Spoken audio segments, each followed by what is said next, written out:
busur. Ning kene. Heeh. Sida ora nganggo motif sing ndek iki kembaran. Motif apa ndek iki?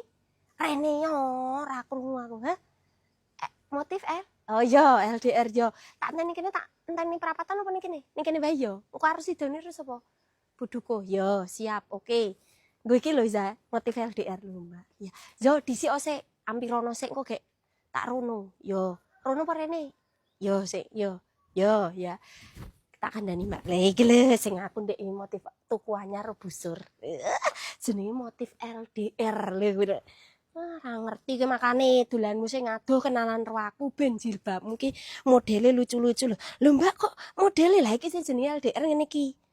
Nah, ora kok kudu presisi kabeh lho. Deleken apik tamburine. Tapi kira mung motive Mbak. Iki apik tenan ya, deleken. Iya.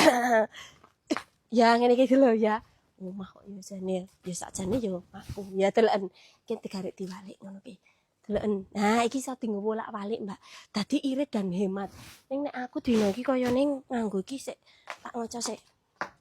Ora apik motif. Nah, apik motif ngene iki, Mbak. Aku arep nganggo jenenge motif LDR. Ya to nek kowe pengen nggone olive hijab iki launching hari ini gitu nek asalane. Deleken. Apik to, kegedean cetak cara bentul. Gorene Mas. Engko tok guys, pernah tuku ning live wis yo. Busur, sida, yo gas. Ya.